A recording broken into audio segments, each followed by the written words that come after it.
On this week's episode of Chasing the Natty, we look ahead to week 7 in our preview where we will discuss big game matchups and possible high scoring games. All this and more on Chasing the Natty. Look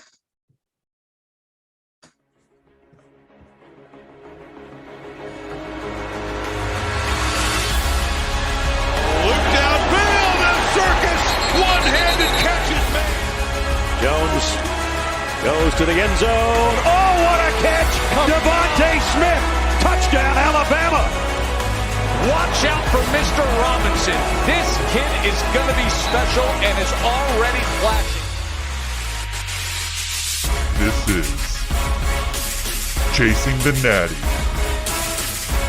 a college football fantasy podcast. All right. Welcome back to Chasing the Natty, a college football fantasy podcast. As always, I am your host, Xavier Hood, and to the right of me, as always, is my co-host, Jared Palmgren. Follow us at CFF_Jared and at CFF_Xavier on Twitter for all your fantasy football, college fantasy football needs and wants and information that we can offer you. But let's dive right into the show. This is our week 7 preview. We'll be discussing a variety of issues. Like always, we'll discuss our helmet games of the week for our big games and other games of interest, and then we'll get the games with the high over-unders.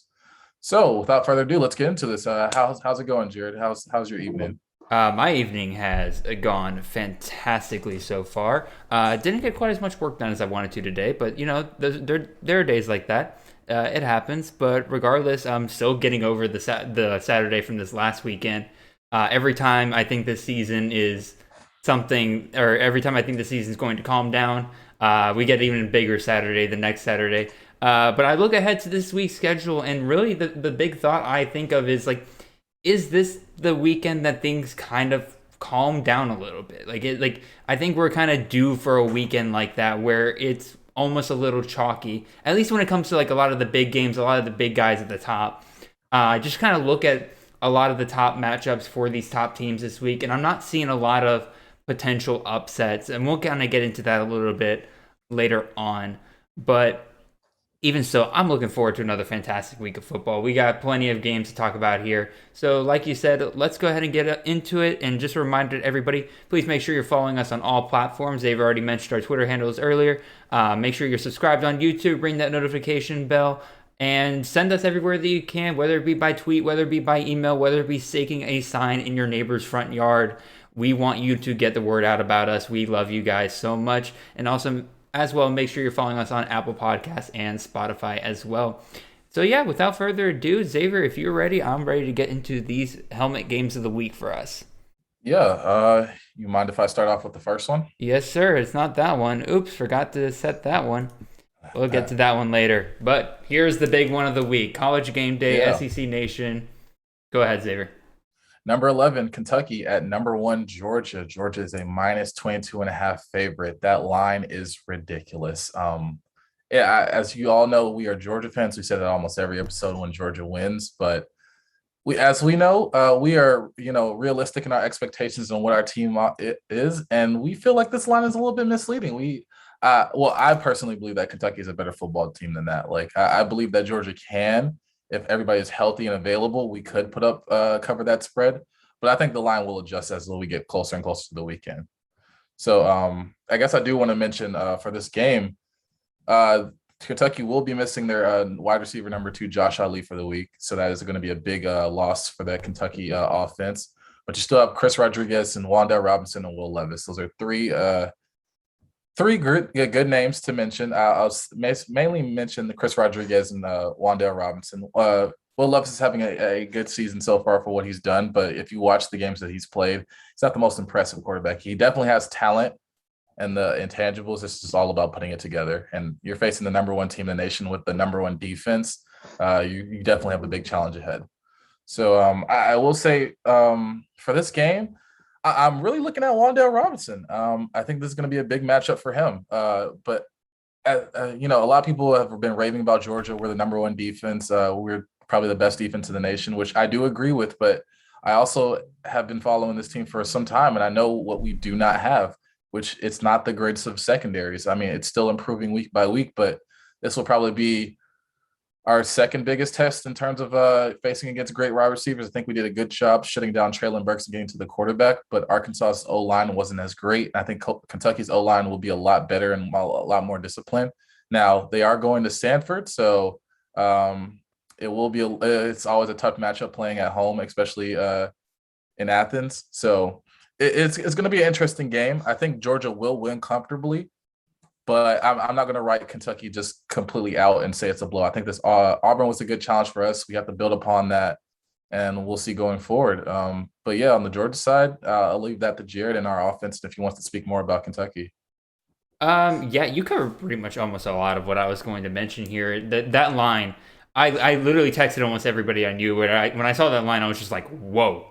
That was not the line I was expecting coming out for this game. I was expecting pretty much similar to what we've been seeing with Arkansas against Auburn, where we saw like that kind of 14 to 16 point spread. I was expecting something similar, if not a little bit tighter for this game, because Kentucky's proved that they have an offense that can score and has big playability. Like, this isn't like the Kentucky teams of previous years where they score on you by wearing you down, playing physical, disciplined football. This is like Xavier mentioned, Will Levis has created a new dynamic for this Kentucky team in the passing game. Now, what I think Xavier kind of touched on and I'll expand upon here is that passing game isn't always the most consistent thing in the world for Kentucky. Very inconsistent performances from Will Levis. I've owned him in a fantasy league or two, where, man, it looked like he was on fire at the beginning of the year, but then very quickly kind of fell apart in some games.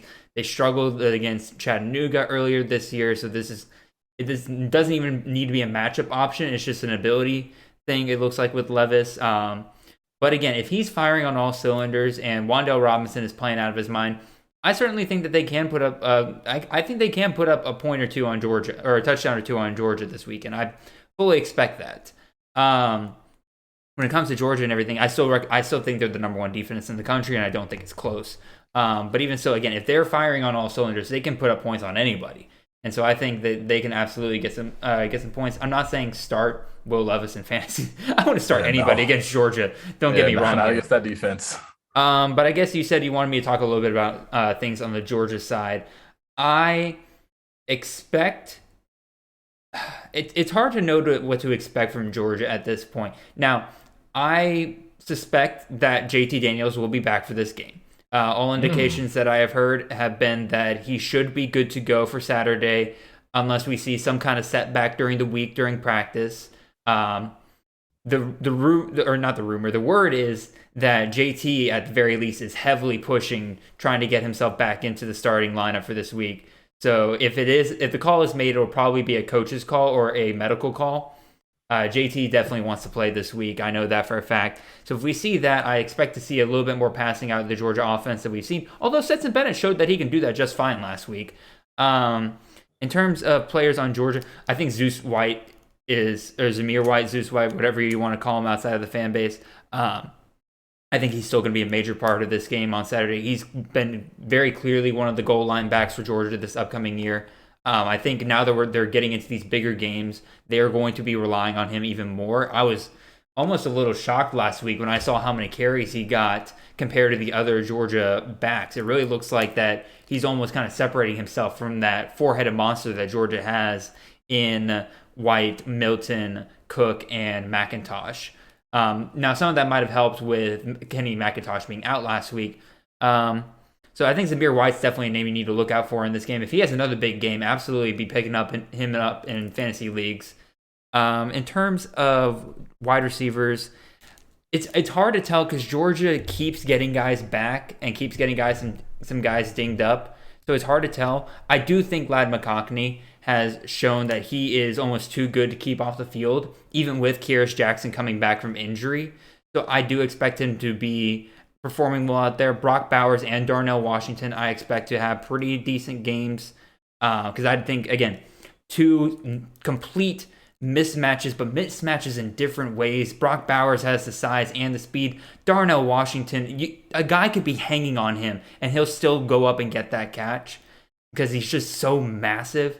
So, yeah, those are the names I'd be definitely watching out for. And like Xavier said, I expect Georgia to win this game pretty comfortably. I think it being in Athens is absolutely huge for that. If this was in Lexington, I would be a little bit more worried about this game.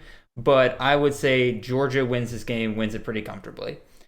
Yeah, I will mention just two more things. I noticed last week, I think everybody's like realized that LSU is just a dumpster fire at this point, and it's mainly been due to the run game. But surprisingly, Tyrion Davis-Price ran over for 100 yards on Kentucky, and Kentucky currently has the 28th ranked rushing defense in all of college football.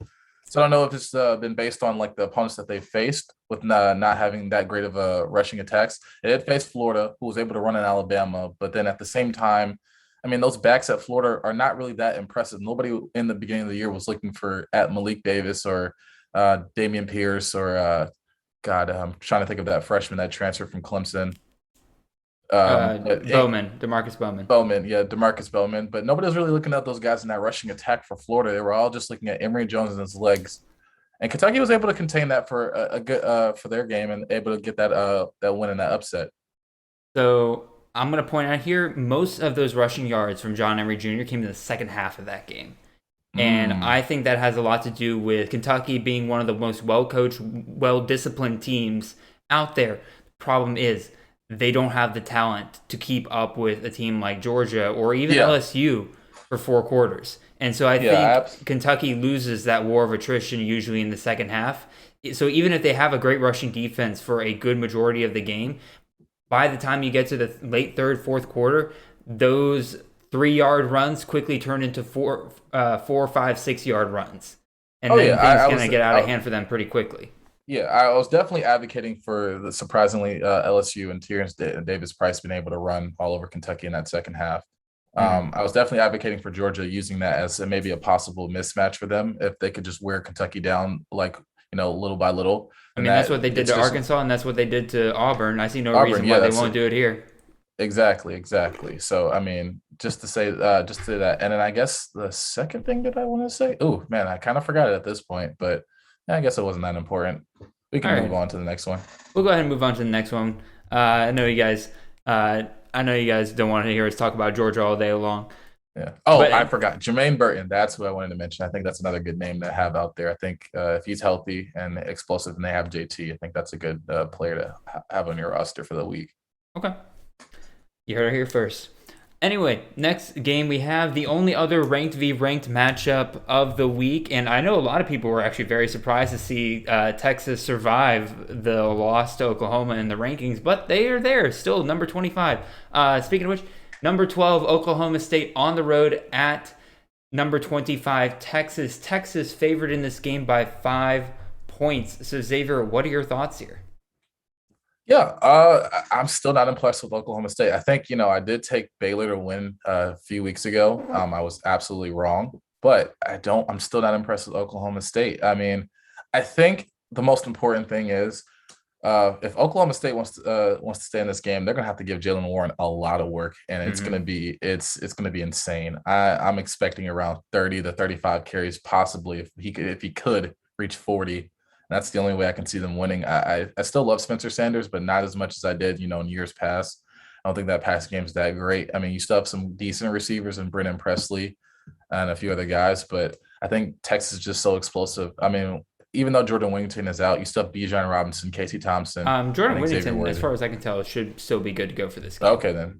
I saw him in a sling, so I didn't know if he was going to be out for a while. But if he's back, then that's just even more fuel to the fire of what Texas can do.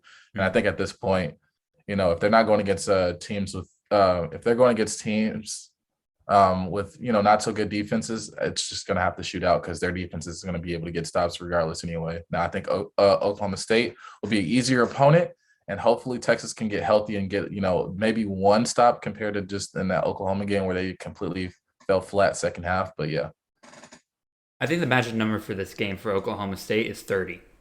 And by 30, I mean they need to hold Texas under 30 points, make them play their kind of game. This becomes a shootout. Texas wins, in my opinion, very easily. I don't see the big playability currently from Oklahoma State unless Jaylen Warren starts popping off longer runs than I've been able to see him go for this season. And I just don't think he's quite there yet. Texas, if Casey Thompson and Xavier Worthy are once again hooking up on those long deep bombs, Joshua Moore as well. Again, I don't see a way Oklahoma wins this game if they're allowing Texas to do that. Oklahoma State needs to make this a lower scoring game for them to have a chance. And I think they can do it. I think it's perfectly possible. Texas has shown that they can be susceptible to that kind of game. Just look at the TCU game. They won that game, don't get me wrong. But at the end of the day, the fact that Texas was not able to keep their offense consistent in that game allowed TCU to hang around, even though Texas pretty much mollywopped them for the first good bit. And then look at last week. Texas was completely destroying Oklahoma. Then all of a sudden, offense doesn't execute quite as well, and they allow them to come back from 38-20 at halftime. So I think that if Oklahoma can stagger that Texas offense just a little bit, limit those explosive plays, they have a chance in this game. But I'm going to kind of go with you. I'm taking Texas to win this game. I think just the big playability for them, and as well as this just being at home, I think Texas fans, knowing how close they were with Oklahoma last week, they're going to be showing up in Austin rowdy. I think this is going to be just a bad environment for Oklahoma State, and I think Texas wins this game. What do you think? Yeah, same here. I'm sticking with Texas on this one. Sounds good. All right, so there's not another ranked v ranked matchup for this week. We've been spoiled the past couple of weeks in terms of that, but I did want to throw one game on here, and I'm calling this a disappointment bowl for Xavier and I, because Xavier and I both made our picks for the ACC Coastal game, or the Coastal winner for this year. I picked North Carolina. Xavier picked Miami. Ironically, I just realized the helmets are on the respective side. And good God, both of these programs are awful, right? Or not all. Well, they're disappointing as hell right now. So, do you want me to start, or do you want to start, Xavier? You know what? I'll start about the Miami side, and I'll let you touch on the UNC side, and we'll Sounds both good. make our picks, because I think we're gonna both agree on this game, if I'm not mistaken. But I'll start on the Miami side. D'Eriq King is done for the year. That's sad news for the Miami fan base. You still have quarterbacks behind him, and Van Dyke and Garcia. That news for my best ball league as well. Yeah. But Miami still can't. They have a chance in this game with UNC being bad defensively. And if you can cause pressure on the quarterbacks, because you have playmakers and individual players that have talent that will probably, be able to go off and play on Sundays, but collectively, you're just not. Miami's not that great. So I think Florida State and a few other teams like Georgia Tech have shown a great film of how to expose North Carolina. Offensively, I will just say at this point, not to say to rely on your receivers, but you still have a great group of receivers in Rambo, Mike Harley, Wiggins, and a few others. Restrepo. And then your running back. Yeah. I'm loving Restrepo. He's one of my favorite young players right now. Yeah. And then you still have a stable of running backs. Not to say that they're quality running backs, but, guys that can whittle you down and Knighton and I'm thinking of Cameron Harris. Cameron Harris. So I think Miami, they have the ability to win this game, but I'm still a little bit unsure about that. I'll leave you to talk about the UNC side. So UNC is such a hard team to figure out. It's like every time you think they got something going on offense, they'll show up the very next week and just fall apart. They played Duke. The defense looked good. Again, Duke, offensively is not a terrible team. They got Mateo Durant. They got Gunnar Holmberg. They got Jake Bobo. They got some pieces on that offense that can score, and UNC held them to 7 points. I consider that actually pretty impressive, especially since that game's over-under was well above 65. We had that on our 65 or over that week, and UNC was able to hold them to 7. I consider that impressive. And I was like, okay, offense scored 38. That's good. If UNC can do that week in and week out, they should be golden from here on out. And then they laid a nice fat egg last week against Florida State. Not egg as in 0 points. They scored 25 points, but man, it felt like it took an eternity for them to get there. They scored 10 points in the first 5 minutes of the game, it felt like, and then all of a sudden they were just a ghost town for the rest of the game. It's so hard to figure out which UNC team shows up. It's like, will the real UNC please stand up? It's it's hard to know which team's going to show up this weekend. The best indication I can go off of is last year's result. And last year's result, if you remember, UNC destroyed Miami in that game. Now, obviously, the crux of that destruction was Javonte Williams and Michael Carter, both going over 200 yards in that game. However, UNC's run game has dramatically decreased this year. Obviously, Ty Chandler is, in my opinion, a quality running back, but he's not that guy. But the thing I'm pointing out here is that Miami's tackling is still one of the worst in the country. And I can easily see this being the kind of game where Ty Chandler can break out very easily. In addition to that, probably the only good player in Miami secondary right now is Tyreek Stevenson, who he can't cover everyone. And I think that if he's on Josh Downs, that'll help that passing game be limited just a little bit. But I definitely trust Sam Howell. Again, a lot of people have started really getting down on Sam Howell recently and talking about how maybe he's not really worth a first round pick. I'm like, hold on, y'all, hold on.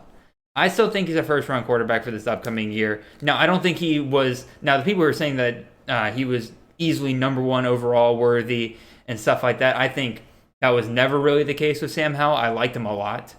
I don't think he was ever number one or number two off the board kind of a quarterback. But even so, I think he's a perfectly quality quarterback, and I think he'll find plenty of receivers in this game not named Josh Downs if Tyreek Stevenson does indeed cover Josh Downs like I think he can. Basically, this is all to say I still think UNC wins this game. Again, both of these teams are disappointing, but I haven't seen UNC have two bad games in a row. And they had their bad game last week against Florida State. Obviously, I think that they're playing at home in this one. I think that they find the win here. The only thing that's making me hesitant just a little bit is that Miami's coming off a bye. What are your thoughts there? I'm of the same opinion that I think UNC is going to win this game. Now, I do think if Tyreek Stevenson is going to be guarding Josh Downs one-on-one, I don't trust any of those other receivers to make plays. I think Josh Downs is statistically, he's their leading receiver by a lot. It's 49 and the next highest is 16. And that's really just sad to say that Sam Howell only has one reliable target that he can throw to. And if that's gone, I still like Ty Chandler in this game.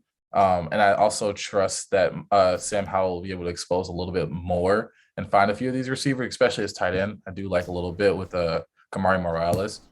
But I think it's just favorable with I think statistically Miami is still worse in terms of passing defense and rushing defense in the comparison to North Carolina. Now, in terms of rushing defense, they're really close. Passing defense, North Carolina's a little bit better. Miami's a lot worse. Mm-hmm. So that's the reason I'm taking North Carolina. And also Sam Howell has done well in bounce back games. So I'm going to continue off that trend. If he has a bad game, he has a great game the next time, then he has a terrible game, and then he bounces back. So I'm just expecting that type of result again. Yeah, so we're both taking UNC in that game. Those Absolutely. Are our three major helmet games of the week. We'll now move on to our additional games of interest that we find just interesting. So the first one we got up here, App State, a 3.5-point favorite on the road at Louisiana. This is a game tomorrow night at 7:30 on ESPN2. So Xavier, what are your thoughts on this game? Yeah, man, it's so weird because a lot of people are really. I mean, I still like Louisiana Lafayette, but it just doesn't feel the same anymore with what we thought we were going to get. The heir apparents to Elijah Mitchell and Trey Ragas. I mean, Chris Smith. Not to say he's been a true disappointment, but Louisiana Lafayette's just found a stable of running backs that they can rely on. From it was like Montrell Henderson or something. Montrell Johnson, Chris Smith, and Imani Bailey. So you have three reliable guys that you can run the ball with, and then you have Kyron Lacey, your one receiver, with Levi Lewis. So it's still an interesting team to watch. But App State, I mean, so far they've looked good with Chase Bryce. They still have the receiver, Corey Sutton. Yep. So it's probably going to be the best defense he's faced so far in the conference. So it's going to be an interesting matchup. It's weird to have it on a Tuesday. I will be tuned in because it's probably going to be the only game on a Tuesday. Sun Belt, Fun Belt. I guess, after the first few weeks, I kind of stopped watching the Sun Belt for after a while. So I'm surprised to see that App State is favored by 3.5. So we'll see. I'll probably go with Louisiana on this one though. Okay. I'm going to take Appalachian State because, unlike you, I have watched Appalachian State, and this is a team that has no quit in them whatsoever. I have seen them in shootouts. I have seen them in low-scoring games. I've seen them in blowouts. They're currently 4-1 on the season. Their only loss coming to a very, very close loss to Miami. I believe they're 3 points away from being undefeated. I think that them being on the road is definitely going to hurt them in this game. I think that's why they're only a 3.5 point favorite here. But I think they have enough big playability. I haven't seen from Louisiana. Louisiana's passing game has really been a disappointment for me this season. Not that it hasn't been the greatest thing in the world in the past, but I was really hoping that Levi Lewis would take it just a little bit step forward. Maybe we see a little bit more passing for them. That has not been the case at all. My boy Kyron Lacey being hang out to dry in that offense right now. I just had to drop him from my dynasty league because I just can't see that situation getting better for him.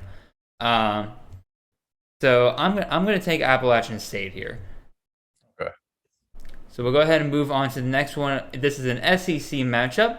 We got Auburn on the road at number 17 Arkansas. Arkansas, a 3.5 point favorite. This is a noon game on CBS. Xavier, you went first last time, so I'll kind of talk about here. Y'all, Arkansas is a great team. I don't care what people have said in the past couple of weeks, and I think now people are kind of really coming around to the idea that everybody's like, oh, Arkansas is a nice story. Oh, they might, never know. They're the people's champion. They're going to take on Georgia. They get blown out by Georgia. Oh, they were not very good. Watch, Ole Miss is going to run them out of the building. They're just going to be not back to the old Arkansas, but they're just going to be a perfectly mediocre team.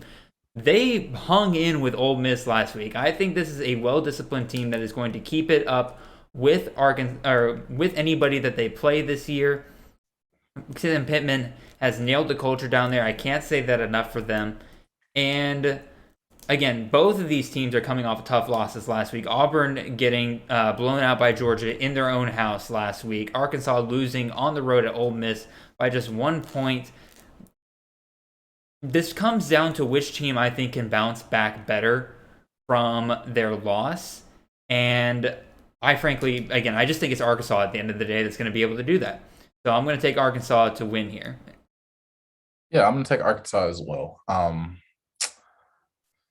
Oh man, I was looking at the line for this game and I was like, man, I would expect Arkansas to be a little bit ahead of this, maybe by like a 10-point favorite. But I do have to credit Auburn just a little bit with that running with Jarquez Hunter and Tanks Bigsby with what they have. And I think Bo Nix at times can show flashes of greatness and, be that special type of 5-star talent that he was once deemed. But yeah, I don't think it's enough to beat Arkansas. I think Arkansas, with what they have shown with KJ Jefferson, I think he's finally in a rhythm. You have a great stable of running backs. You have a great wide receiver. So it just overall, it's going to really come down. I'm not going to say it's coming down to Arkansas's defense, but it's just how many points does Arkansas have to put up to stop Auburn from, keeping this game close. Mm-hmm. Yeah, we're both taking Arkansas there. Go ahead and move on to another SEC matchup at noon. This one on ESPN. Number 20 Florida, 10-point favorite at LSU. So Xavier, what are your thoughts on this game? Yeah, LSU. It's been reported now that Kayshon Boutte is out for the year. Sad to say, but that was the remaining part of your offense. I mean, honestly, that was the lead. He was one of the nation's leading touchdown receivers. And so, he was leading the nation in touchdowns at a certain point for a good amount of weeks, and I think he finally lost that title just this past weekend because I don't think he got a touchdown this past weekend. But it's at this point, I don't know. I don't know if this is going to be the game that Orgeron is fired.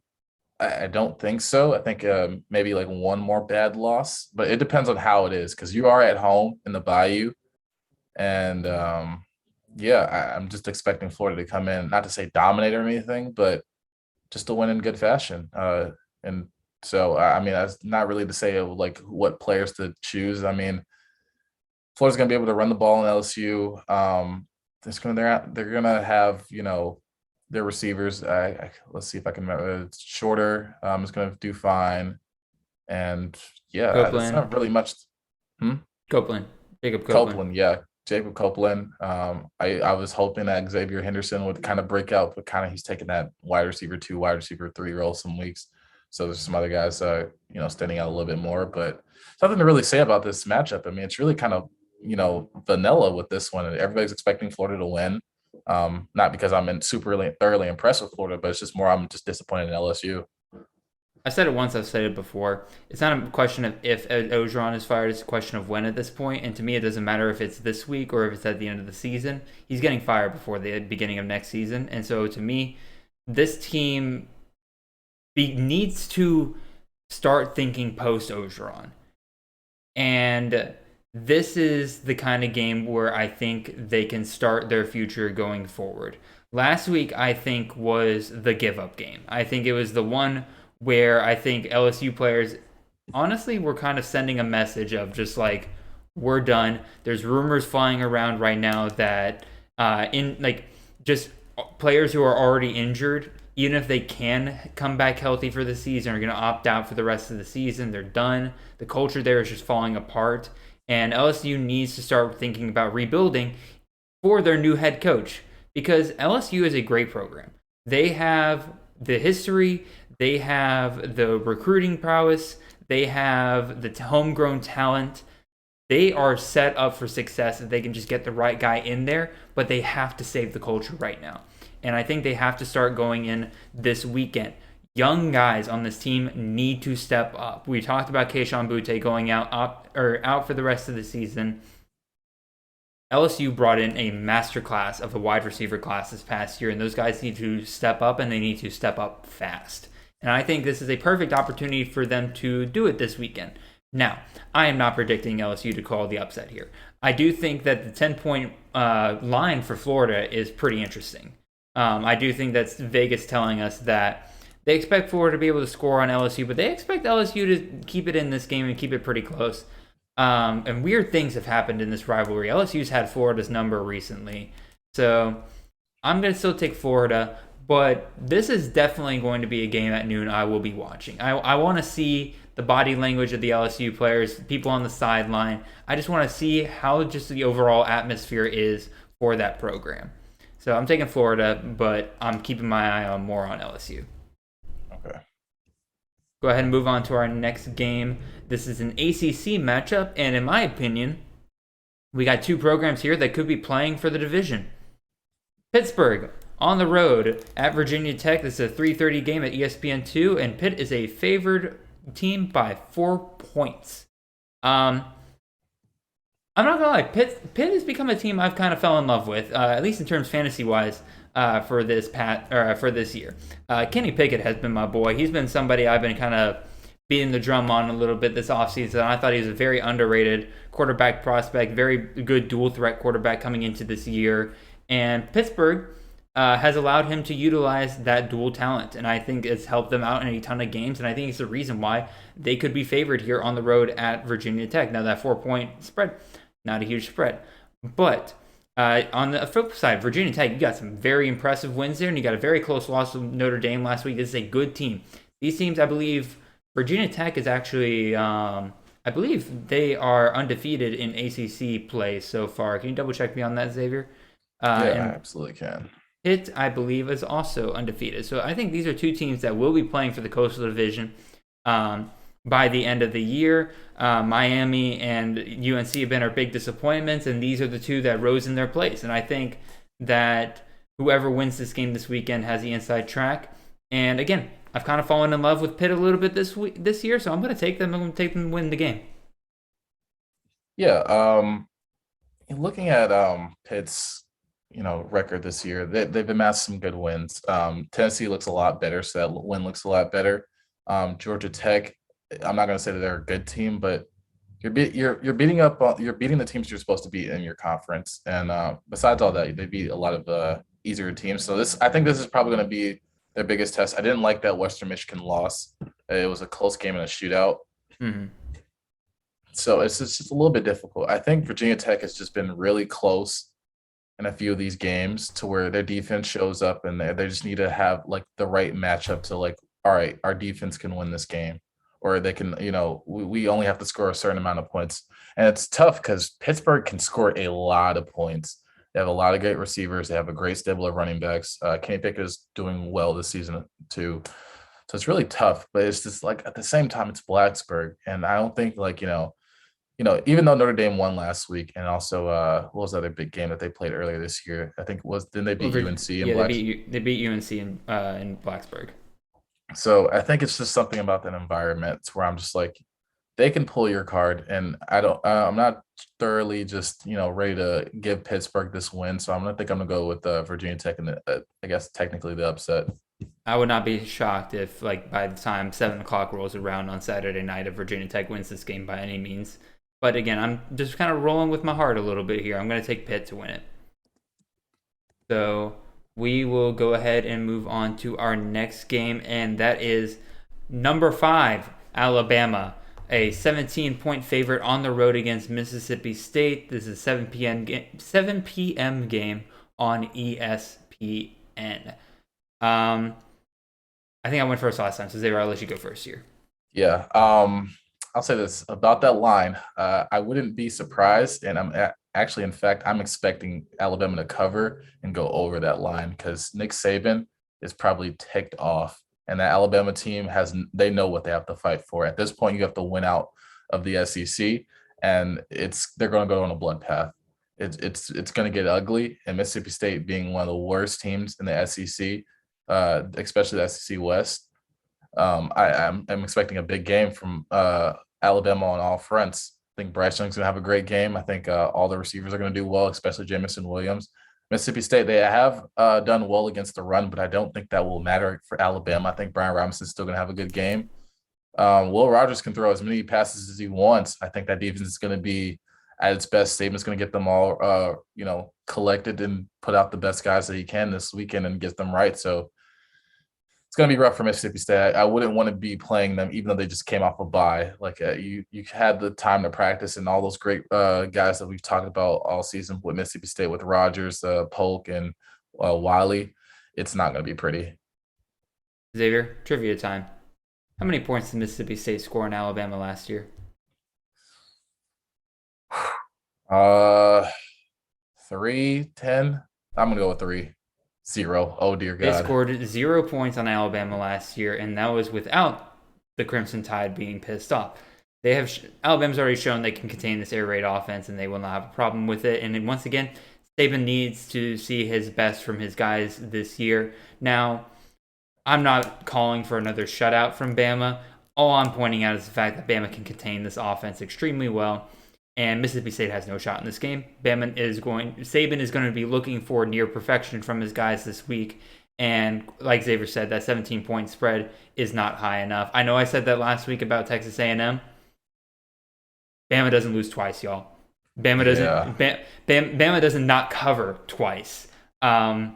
This is gonna be a bloodbath this weekend. I'm taking Bama. I'm taking them to win big. Yeah. So moving on from that game. Oh, did you have something else you want to say? Oh, no, not at all. Okay, cool. All right, we'll go ahead. Our 6th game here, we're going to talk about. This one's interesting to me because we talked about Pitt earlier and Virginia Tech, and I think that might be the possible winner of the Coastal Division. To me, this is a big matchup for the Atlantic Division. Number 22, NC State, a 2-point favorite on the road at Boston College. This is the 7:30 ACC network game. This one's interesting to me. Again, like I just said, this is a big game in the Atlantic Division, which usually that division is just chalked up. We're just like, you know what? Clemson's winning that division. God knows who comes in second place. Clemson has lost an ACC game to one of these teams, NC State. NC State is currently in the lead for the Atlantic Division in the ACC. And if they win this game against Boston College, who did already lose to Clemson, I think NC State becomes the driver's seat to possibly go to the ACC championship ahead of Clemson. So I think it's a huge game for them. However, it being on the road is going to be hard for them.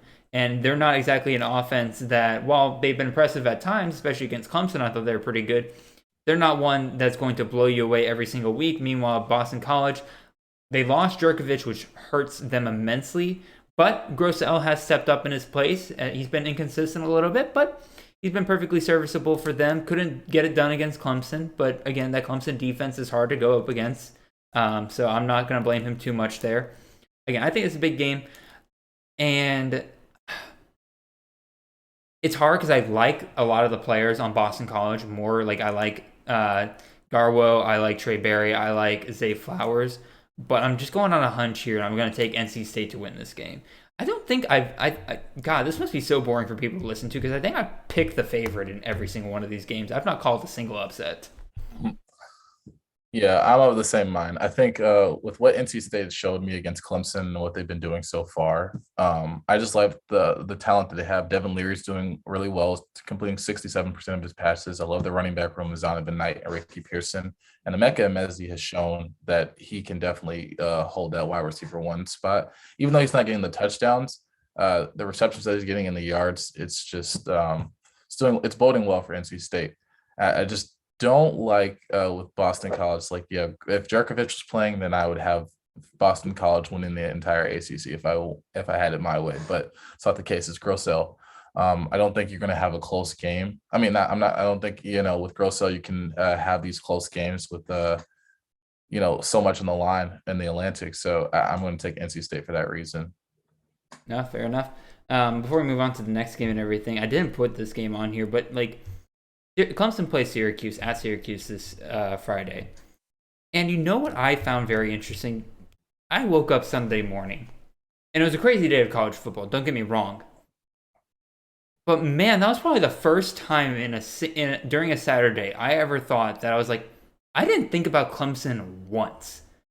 Yep. I didn't even think about the fact that they were on a bye week. I forgot that they were on a bye week.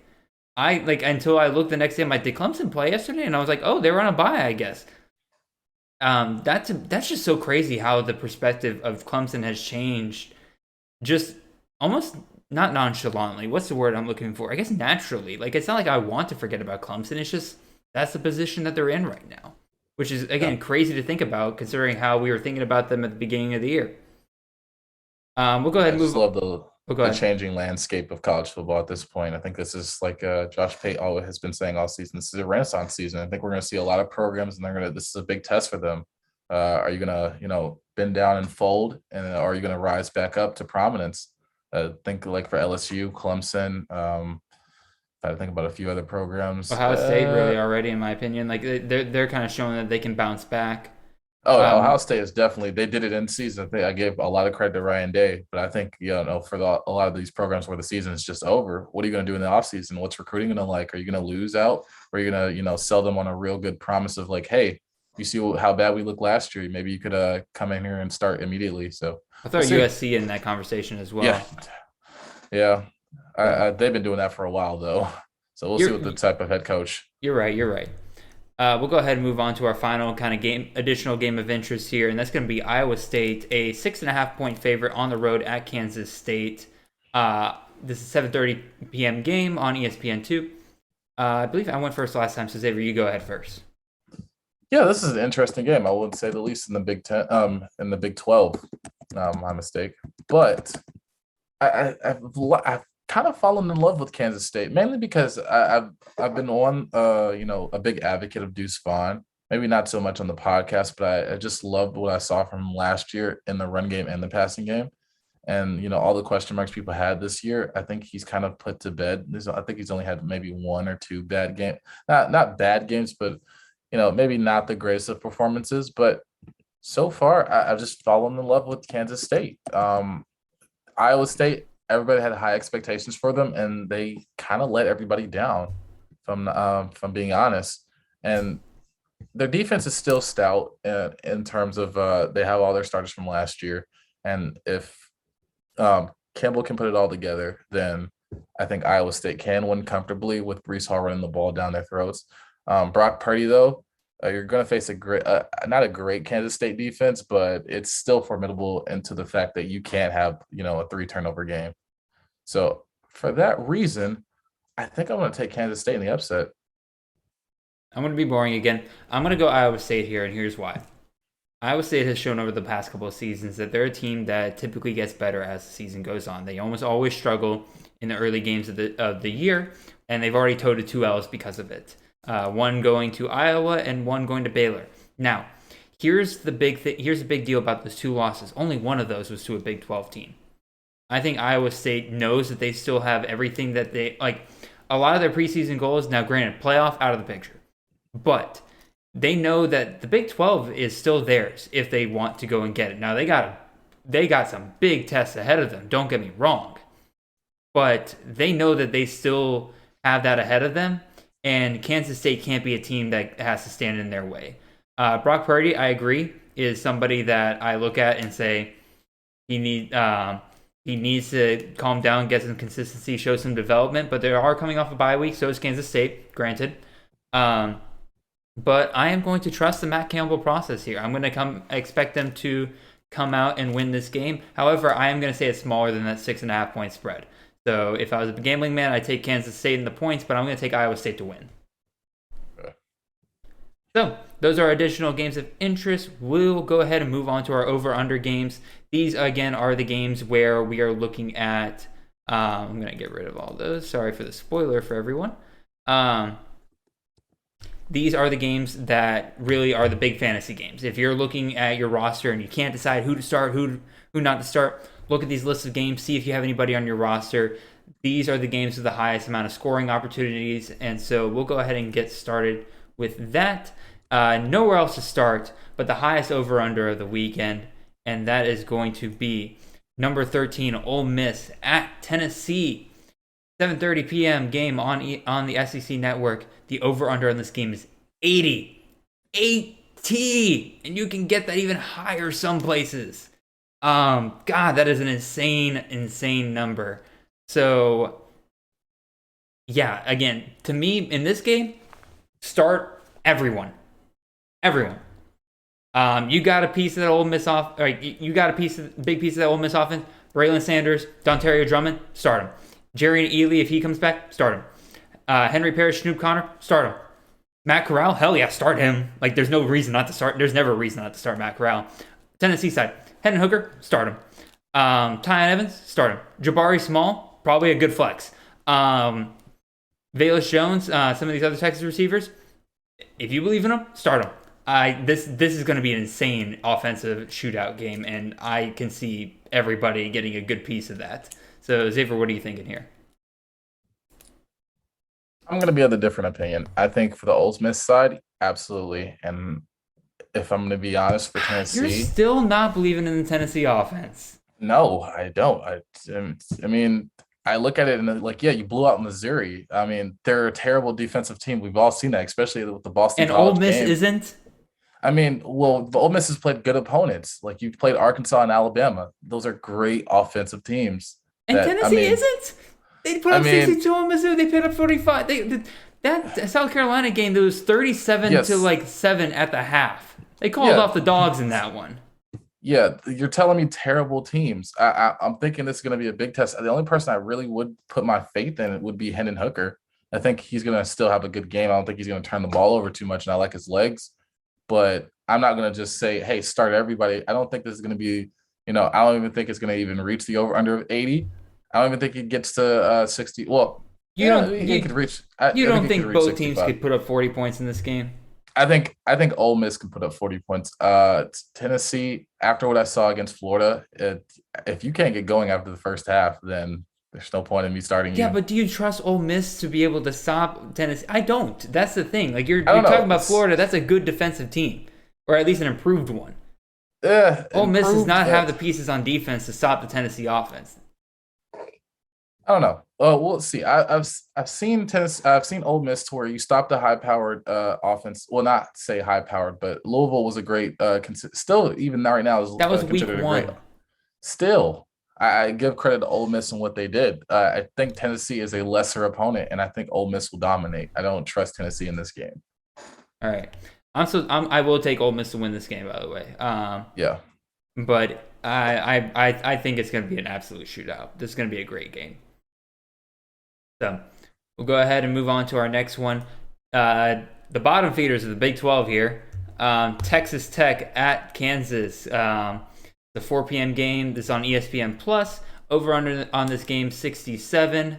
Xavier, who are you starting? Who are you starting out of this game? Sarajic Thompson. I guess Tyler Shuck as well too. Oh wait, is he injured? No, No, he's yeah, not. he is injured. It's Henry He is Columbi injured. right now. It's okay. So and then Eric Azukama, if he's not injured. No Kansas players. No Kansas players. Guess Devin Neal. I'm gonna throw Jason Bean out there, quarterback for Kansas as well, dual threat quarterback. Texas Tech has shown that they're a very defensively challenged team, and I think almost anybody they play is going to put up points on them. Now, Texas Tech is probably going to still be able to put up even more points on Kansas, but I absolutely expect Kansas to still be able to put some points up. And I agree with you that that Devin Neal is a name to watch out for here. You got Jason Bean. I'm going to throw out a wide receiver. I can't remember his name off the top of my head. It's on the tip of my tongue, but I just want to make sure I get it. Lassiter or Wilson. Yes, Lassiter Wilson? No. Trevor Wilson and then Kwame Lassiter. Yes, Kwame Lassiter. That's the name. That's the name I want to throw out there, and Arnold as well. I think those are two Lawrence names. Arnold. Lawrence Arnold are those are two names that I would throw out there for you guys. So again, not a super exciting game. Again, two bottom feeders here. Who are you going to take to win this game, Xavier? I'll take Texas Tech. I'll take Texas Tech as well. All right, we'll move on to our third over-under game of the week here. Another one of these ACC high over-under games. Again, there's just a group of ACC teams. When they get together, you know they're going to put up some points. Duke at Virginia, 12:30 p.m. ESPN Plus game. Over-under on this game, a crisp, nice 69 points. So, names to watch out for here. Obviously on Duke's side, Mateo Durant. He's an every week starter at this point. He's going to get the volume. He's going to get the touchdown, goal line carries. They're going to trust him to get that. Gunnar Holmberg, again, going up against this Virginia defense. I expect him to have a pretty good day. And on the wide receiver side, Jake Bobo has shown that he's going to be the consistent wide receiver for them. So I say go ahead, and if you are in like a Power 5 league or in a much deeper league, if Jake Bobo is available and you need a receiver for the week, he's the guy to pick up. Xavier, you want to talk about the Virginia side? Yeah. Honestly, Brennan Armstrong, obviously the name to start for quarterback. Nobody at the running back side that I would really trust in this game. It's just too split for me. But from the wide receiver standpoint, Dontavion Wicks, Billy Kemp, Rashawn Henry finally Wicks showing is up. possibly out for this game. Yeah, so then Rashawn Henry had a great day with Wicks out. And I think he was a former 4-star receiver that transferred to Virginia last season. Mm-hmm. And Billy Kemp, Jelani Woods would be three other names I would start. I'm going to throw in Keontae Thompson in there, and then you already said Billy Kemp, right? Yeah. Okay, I'll throw Keontae Thompson as again. Virginia's a hard team to figure out because, like, I was having this debate earlier with one of my team or with one of my leagues of like how to classify some of these guys because like Keontae Thompson is both used as a running back and wide receiver, so it's like he could have dual eligibility, but like he has a quarterback. Obviously, he does have quarterback eligibility. He's a weird one to try to figure out, but if you have him in your league and you just need a guy that's going to be able to be at all those positions, no reason not to start him this week. So any other names you want to throw out here before you make a pick? Nah, I think I'm good. I think I'm ready to make my pick. I'm taking Virginia in this one. I'll take Virginia as well. They're playing at home. Duke's not the greatest team in the world, so I'm going to take Virginia. We'll go ahead and move on to our fourth over-under game here. This was a game I was very close to making a helmet game because I just find this game very, very interesting. And obviously the big storyline here we'll get to in a second. But TCU at number 4, Oklahoma. This is a 7:30 primetime ABC game. Over-under on this game, 66.5. So, Xavier, I went first on the Duke game, so I'll let you go ahead on this one. Yeah, I think the big story is who starts for Oklahoma at QB. I think if Lincoln Riley was a smart man, he would start Caleb Williams. So if you're not in a league with Caleb Williams still out there, I think I would take the betting odds of like Caleb Williams starting and get him because he looked honestly the best quarterback and gives Oklahoma the best chance of winning. So I mean, if Caleb Williams is presumably the starter, then honestly, everybody's free game. So when you say the like Ole Miss and Tennessee, anybody on that offense where you have Mims, Hazelwood, I'm trying to think, Stogner might get some work. The running backs from Gray to Kennedy Brooks, especially Kennedy Brooks, Trying to think of any other. Oh, Mario Williams as well too. So anybody on that Oklahoma offense is going to put up some points if Caleb Williams is out there, I believe. And I think Caleb Williams with his rushing ability too is going to bode well in that game. So yeah. Yeah, this is, to me, this is the season defining game for Oklahoma. And I say that not hyperbolically, or hyperbolically. That's the word, hyperbolically. Because this sets the tone for the rest of the season. Caleb Williams comes in, leads Oklahoma back from a massive deficit in the Red River Shootout. Now we need to see, do they keep that momentum forward, or are those offensive struggles that we've been seeing with Oklahoma the past couple of weeks, are those not really a Spencer Rattler problem, but just a problem with the offense in general? We're going to find out in this game. Oklahoma could paint the walls with TCU's eye blood, which, if you don't know what I'm talking about, horned frogs apparently squirt blood out of their eyes. Mm-hmm. So fun fact for the day for you if you didn't know that. But even so, Oklahoma could paint the walls with TCU's blood this Saturday, and this could just not be pretty. Or, again, we see those offensive struggles, and once again we find Oklahoma back in its situation of, are they just going to squeak by every close game until they lose one? In which case, it's just a ticking time bomb until they go down. I don't know which one we're going to see this weekend. I would love to see Caleb Williams just light it up this weekend. I definitely got some fantasy stock put into that. But even still, I'm going to take Oklahoma to win this game. But again, I'll talk about the TCU side because we didn't really touch on that. Players to start in this game. Did you forget? Zach Evans, I think, is the definite name to start for TCU. It's not very often they see Gary Patterson kind of key in on a singular running back to get a majority of the carries, and Zach Evans is too talented to keep off the field for them, and he's getting even more work as a receiving back. So absolutely no reason not to start him. Max Duggan, to me, has been one of the more disappointing fantasy quarterbacks this year, and I think a lot of that has to do with Zach Evans just getting more and more workload every single week. But even still, again, struggling in a league, and you just need a dual threat quarterback that could take off at any moment. Max Duggan, perfect guy. And then Quentin Johnson, I'll still throw him out there, but he's the one I'm kind of hesitant on to mention. I think he is injured. Oh, is he injured? I'll be honest, did not know that. So ignore me on that one. Zach Evans, Max Duggan. I don't really think there's anybody else on the TCU side. I'm taking Oklahoma. I think there's one name I'll put out there. Kendre Miller is definitely. I'm not saying it's it's cutting into Zach Evans' production, but when Kendre Miller gets out there and he gets going, he can break off for some of those long ones and get touchdowns. He has more touchdowns than Zach Evans. It's only about one, but I mean, I think that's still, relevant enough to where if he's getting a touchdown, almost like he's had 6 so far. I don't know if it's been 1 every game, but I think it's a good shout for him. Yeah, he's had almost 1 every single game. And this past game against Texas Tech, he had 3. So. Oh, good find. So, by the way, you taking TCU or Oklahoma to win this game? Oh, I'm taking Oklahoma. Yeah. I think the upside of Oklahoma is just too much to ignore because, again, it's possible that TCU could upset Oklahoma. There's no reason not to believe that at this point. But also, again, I think there's a much greater likelihood that Oklahoma paints the walls with TCU's blood than TCU finding a way to blow out Oklahoma somehow. So I'm just going to take the Oklahoma side. Next game we have here is a Maction game. Kent State at Western Michigan. It's a 3:30 game on ESPNU. Over-under of 65. This is a preview of the Maction Championship that both Xavier and I predicted. We predicted Kent State to win one division, Western Michigan to win the other. So, yeah, I'm excited to see what this is.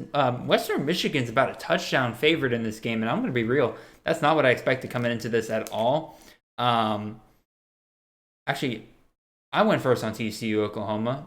No, you went first. I'll keep going. So I'm going to talk about the Kent State side of things because my boy Dustin Crum is back, baby. Finally got some real action against Buffalo last week, and man, he lit it up for over 40 points in fantasy. Ran for some touchdowns, used his legs finally, got things going. It looks like his number 1 wide receiver for right now, Dante Cephas. He's exploding onto the scene. Nykeem Johnson's still going to be another guy I'm keeping my eye on here. And then Marquez Cooper just provides them plenty of action on the ground for in order to keep the defense honest and keep them from just, dropping 8 in the secondary against Dustin Crum. I like their chances a lot in this game to just do the outright upset. And I think this might be my first upset I'm calling for this video. So I'm going to call Kent State to win at Western Michigan. So Xavier, do you want to talk about Western Michigan and give us your pick as well? Yeah, Caleb Ellaby has had such of a up and down season. He's still completing 61% of his passes. He has 9 touchdowns on the year. But the running game, his rushing numbers are just terrible. He's 44 attempts, and they're not even positive. He's negative 26. He has a touchdown, but, a lot of those sacks, I guess you could blame on the offensive line and just him trying to make something out of nothing, and it's not working so far. But, I mean, in this game, you're back in the MAC, so I would trust. And then with Western Michigan, Ladarius Jefferson is always a good guy to go after. Sean Tyler as well, too. And then in receiving, I guess Coy Crooms and Sky Moore, Jalen Hall are 3 good names for receivers in this game. I don't know. In terms of winning, I mean, let's say it's tough. I think I'm gonna go with Kent State as well. That was a sad loss they had to Ball State this past weekend. I was very disappointed.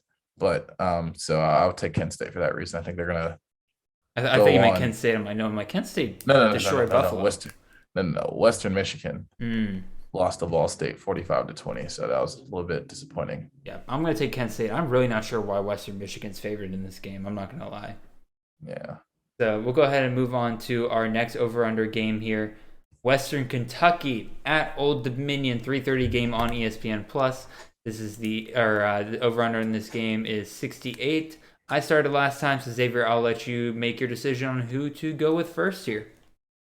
Yeah, start everybody for Western Kentucky. I think that's enough to be said. Bailey Zappi, Mitchell Tinsley, Jerry Stearns. God, I feel like I'm forgetting the tight end. Oh, Dave. It's Davis. The tight end Davis, and then you just have so many other guys. Jerry Stearns' little brothers, Josh Stearns, like just anybody. I think this is going to be a high-scoring affair where Bailey Zapp throws for 5+ touchdowns in this game. On the Old Dominion side. Oh, Malachi Corley. Don't forget about him. Malachi Corley as well, too. Yeah. So on the Old Dominion side, I guess I could only really say for Western Kentucky doesn't have that great of a rushing defense, so they have a few good running backs. I think Blake Watson is their lead back right now, so I guess that would be my one player for Old Dominion, and I guess maybe DJ Mack or Daniel Mack Jr. Oh yeah, Darion Mack. Darion Mack. I knew it was D something. I was like, looked at his name a few times. So yeah. I mean, still my thunder there. I was gonna talk about Old Dominion, but it's fine. It's fine. Sorry about that. There was only like 2 players. I was like, all right. Yeah, you're right. I mean, there's nobody really here. The tight end Zach Kuntz again, I think is a name definitely worth here. He's their leading receiver with 27 receptions on the year, 2 touchdowns. So I'll throw him out there as well. But yeah, this is the perfect game for Western Kentucky. You got a soft defense, passing defense. Ain't no reason why they can't just absolutely destroy Old Dominion offensively. Now, God knows how many points they'll give up. Western Kentucky is a team that, man, if they could just get a little bit of defense, they would be such a threat. But currently, they're 1-4 because they can't stop Breeze. So I'm going to go Western Kentucky to win this game. I think they're favored by about 10 points. So once again, picking the favorite for me on here. But yeah, I'll take Western Kentucky. Did you make your pick already, or am I just? Oh yeah, I thought I was clear about Western Kentucky. Okay. Fair enough. All right, we'll hit up our last game of the night here, and that is going to be the Friday night game. This is Marshall at North Texas. Again, Friday night, 7 p.m. This is on CBS Sports Network. Over under on this game, 65.5. Xavier went first last time, so I'm going to start with who I want to start with, and I'm gonna go with the Marshall side of things. I just needed to double check, make sure I'm gonna get the players right here, because I don't know if this happens with anybody else, but for some reason I have a hard time keeping straight the Marshall players and the Charlotte players. Because those are very similar teams in my opinion. Wait, which team has Corey Gamage? I think that's Marshall, right? Yes. Okay, thank God. I was like, oh. Yes. I don't. Again, let us know down in the comments because like I for some reason I can't keep those two straight. But this is the team that has Grant Wells, who you should absolutely I think start in this game. Rasheen Ali, obviously touchdown machine. Ain't no reason not to start him at this point. He's gonna get you plenty of points. And then Corey Gamage, like Xavier said. No reason not to start him. And then Xavier Gaines, one of the better tight ends in the country. I think he's a good start as well. So Xavier, what are your thoughts? What are your thoughts on North Texas? You know what? I want to say this as a whole for this game. These are two of the worst rushing defenses in all of college football. Start any of their running backs on both sides, especially for North Texas. DeAndre Torrey is about to have a day. I think he's about to get a tremendous workload, and I'm looking forward to that. For the receivers, I guess Roderick Burns is a great receiver to, say, I don't know. I can't speak on Marshall's passing defense, but if DeAndre Torrey is being able to move the ball down the field, then I think that opens up the passing game a lot. So I don't think it's going to matter too much. If Jair Shorter is healthy, then that's another good name to put out there. And I guess that's really it for me for that side of North Texas. I don't think I would put anybody else out there. Yeah, I'm gonna probably. It's at North Texas. You know, I'm gonna stick with the Thundering Herd. I'm gonna take Marshall. It's tough. This is tough. I'll take North Texas. I think Okay. I want to see them get a win. Fair enough. Alrighty, so yeah, those are our fantasy over/under games of the week. I'll repeat them here real quick. Ole Miss at Tennessee, Texas Tech at Kansas, Duke at Virginia, TCU at Oklahoma, Kent State at Western Michigan, Western Kentucky at Old Dominion, Marshall at North Texas. If you have a player that you're not sure about whether or not to start, take a look at those games and you will find out whether or not you will have plenty of scoring opportunities for those guys. So with that kind of covers all of our games this week. A few less games than typical, but I think that works out well for us. So Xavier, would you like to out here? I hit the wrong button, my bad. Yeah, once again, we appreciate all the love and support that y'all have given us over our 10-year of podcasting, the Chasing Natty podcast, the College Football Fantasy Podcast. Follow us on all streaming platforms from Apple Music to Spotify. Jared does a wonderful job of making these YouTube graphics, so go over on the YouTube and view us live and laugh and see our beautiful faces. And for social media, we are mainly on Twitter. He is at CFF_Jared. I'm at CFF_Xavier. And yeah, that's it. We hope you have a wonderful night. I'll leave Jared on the last thoughts. I mean, you nailed it, my friend. Nice. Yeah, thank you guys very much for listening to us. We got another great week of college football ahead of us. Again, I think it's going to be a little bit of a quieter weekend, but I've been proven wrong so many times when I've said that so far this season. So basically, I'm just hoping that it's another crazy weekend except for the dogs. So yeah, we're about to get upsetted. It's going to happen. I'm going to cry. So appreciate y'all, and y'all have a blessed day.